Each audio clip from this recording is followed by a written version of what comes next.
सोने की चमक ने सदियों से इंसान को अपनी ओर आकर्षित किया है। यह केवल एक धातु नहीं, बल्कि शक्ति, समृद्धि और सत्ता का प्रतीक रहा है।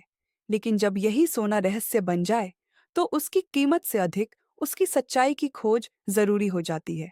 आज हम एक ऐसे रहस्य से पर्दा उठाने जा रहे हैं, जिसने न सिर्फ भारत, बल्कि दुनिया के कई देशों को चिंता में डाल दिया है। सवाल यह है कि भारत का 300 टन से ज्यादा सोना, जो बैंक ऑफ इंग्लैंड और अन्य अंतर्राष्ट्रीय वित्तीय संस्थानों में सुरक्षित माना जाता था, अब खतरे में क्यों है? क्या यह वास्तव में भारत के लिए उपलब्ध है या फिर कहीं गुम हो चुका है? अब सवाल यह भी उठता है कि भारत को अपना सोना विदेश में रखने की जरूरत ही क्यों पड़ी? इसकी जड़ें इतिहास में छिपी हैं। 1991 के आर्थिक संकट के दौरान, जब भारत गहरे वित्तीय संकट से गुजर रहा था, देश ने अपनी आर्थिक स्थिरता बनाए रखने और अंतर्राष्ट्रीय स्तर पर अपनी विश्वसनीयता बढ़ाने के लिए अपने सोने का एक बड़ा हिस्सा बैंक ऑफ इंग्लैंड में जमा कर दिया। लेकिन अब, वर्षों बाद, इस बहुमूल्य संपत्ति की वापसी में हो रही देरी ने कई गंभीर सवाल खड़े कर दिए हैं। आखिर भारत को अपना सोना वापस पाने में इतनी मुश्किल क्यों हो रही है? क्या यह वैश्विक राजनीति और आर्थिक दबाव का हिस्सा है, या इसके पीछे कोई और गहरी साजिश छिपी है? लेकिन सबसे बड़ा सवाल यह है कि ऐसा क्या हो गया कि भारत समेत कई देशों का सोना अचानक निकालकर अमेरिका भेजा जा रहा है? क्या वास्तव में बैंक ऑफ इंग्लैंड के पास भारत का सोना सुरक्षित है, या यह किसी बड़े षड्यंत्र का हिस्सा बन चुका है? इस पूरी घटना की शुरुआत अमेरिका में डोनाल्ड ट्रंप के चुनावी अभियान से होती है, जब उन्होंने यह घोषणा की कि वह कई देशों पर 100% टैरिफ लगाने वाले हैं, तो वैश्विक बाजार में उथल-पुथल मच गई। अचानक बैंकों से सोना निकालने की रिक्वेस्ट इतनी तेजी से बढ़ गई कि बैंक हिलने लगे। भारत ने पिछले साल ही सैकड़ों टन सोना वापस मंगवाया था, लेकिन अब भी एक बड़ा हिस्सा इंग्लैंड के बैंक में जमा है। चिंता की बात यह है कि बैंक ऑफ इंग्लैंड कहीं डिफॉल्ट की ओर तो नहीं बढ़ रहा।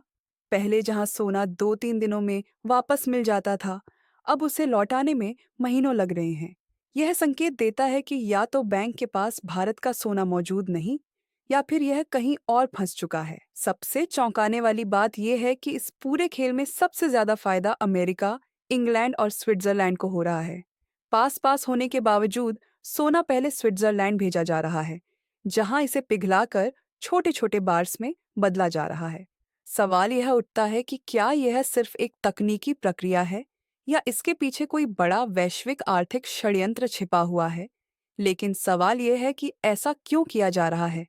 इसका सबसे बड़ा कारण है अमेरिका का सख्त वित्तीय सिस्टम, जहां बड़े आकार की सोने की ईंटों को सीधे स्टोर नहीं किया जा सकता। इस प्रक्रिया में स्विट्जरलैंड को बड़ा फायदा हो रहा है, क्योंकि सोने को प्रोसेस करने के नाम पर उसने करोड़ों डॉलर की कमाई शुरू कर दी है। लेकिन असली सवाल अब भी बरकरार है। क्या बैंक ऑफ इंग्लैंड के पास भारत का सोना सुरक्षित है, या यह किसी बड़े वित्तीय खेल का हिस्सा बन चुका है? बैंक ऑफ इंग्लैंड ने देरी पर सफाई देते हुए कहा कि बड़े आकार की सोने की ब्रिक को खोजना आसान नहीं है, इसलिए प्रक्रिया लंबी हो रही है। लेकिन क्या यह सच है, या फिर यह सोना निवेश और व्यापार के नाम पर कहीं और इस्तेमाल हो चुका है? इतिहास गवाह है कि जब कोई बड़ा बैंक सोने की डिलीवरी में देरी करता है, तो इसके पीछे किसी बड़ी वित्तीय समस्या के संकेत छिपे होते हैं। अगर बैंक ऑफ इंग्लैंड सच में डिफॉल्ट की कगार पर है, तो यह केवल भारत के 300 टन सोने की चिंता तक सीमित नहीं रहेगा, बल्कि यह पूरे वैश्विक वित्तीय सिस्टम के लिए खतरे की घंटी साबित हो सकता है।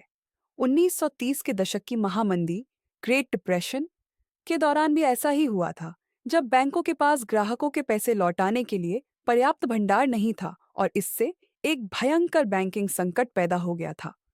अगर आज बैंक ऑफ इंग्लैंड पूरी तरह से भुगतान करने में असमर्थ होता है, तो कई देशों को अपना सोना वापस पाने के लिए लंबा इंतजार करना पड़ सकता है।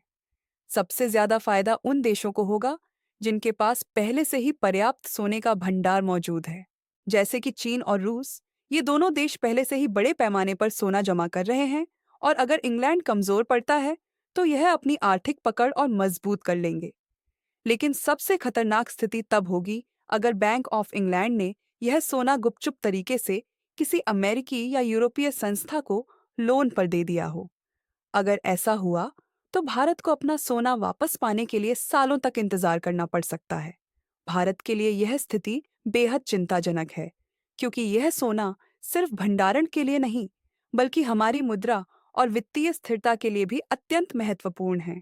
अगर भारत को जल्द अपना सोना नहीं मिला, तो इसके दो ही विकल्प बचेंगे। या तो सरकार कूटनीतिक दबाव बनाए ताकि बैंक जल्द से जल्द सोना लौटाए, या फिर वैश्विक स्तर पर सोने की होल्डिंग के नए नियमों की वकालत करे। अब सबसे बड़ा सवाल यह उठता है कि क्या भारत अपनी नीति बदलकर विदेशी बैंकों में सोना रखने के बजाय अपने देश में ज्यादा सुरक्षित भंडारण की ओर बढ़ेगा?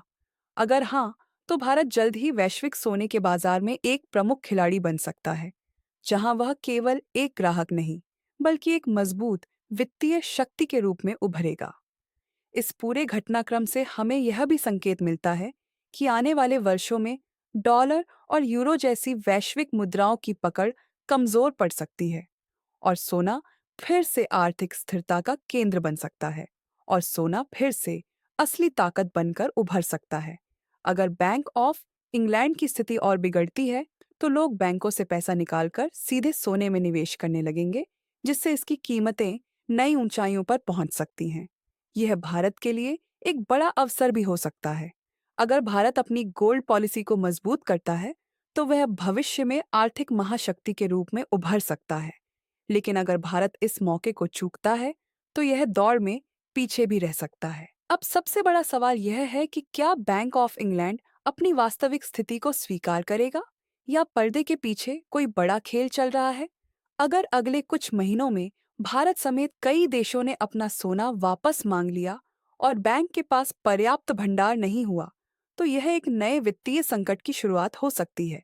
इस संकट का असर सिर्फ भारत पर नहीं, बल्कि पूरी वैश्विक अर्थव्यवस्था पर पड़ेगा। कई देश अपने विदेशी भंडार को तेजी से घरेलू भंडार में बदलने लगेंगे। भारत के लिए सबसे बड़ा बदलाव यह हो सकता है कि सरकार अब सिर्फ सोने की सुरक्षा पर ही नहीं, बल्कि इसे एक रणनीतिक संपत्ति के रूप में इस्तेमाल करने पर भी ध्यान दे। यानी भारत अपने सोने के भंडार को बढ़ाकर इसे मुद्रा बाजार में एक शक्तिशाली हथियार की तरह इस्तेमाल कर सकता है, जिससे वह ग्लोबल ट्रांजैक्शंस में डॉलर पर निर्भरता को कम कर सके। अगर बैंक ऑफ इंग्लैंड की वित्तीय कमजोरी उजागर होती है, तो कई देश अपनी होल्डिंग्स को तेजी से डॉलर से निकालकर सोने या किसी नई डिजिटल करेंसी में निवेश कर सकते हैं। अब सबसे बड़ा सवाल ये है कि क्या बैंक ऑफ इंग्लैंड भारत का सोना लौटाएगा, या फिर हम एक और बड़े वित्तीय संकट की ओर बढ़ रहे हैं? इस मुद्दे पर आपकी राय क्या है? कमेंट में जरूर बताइए। अगर आपको यह जानकारी महत्वपूर्ण लगी हो, तो इस वीडियो को लाइक करना न भूलें। साथ ही चैनल को सब्सक्राइब करें और इसे अपने सभी दोस्तों के साथ शेयर करें, ताकि वे भी इस बड़े रहस्य के बारे में जान सकें। जय हिंद, जय श्री राम।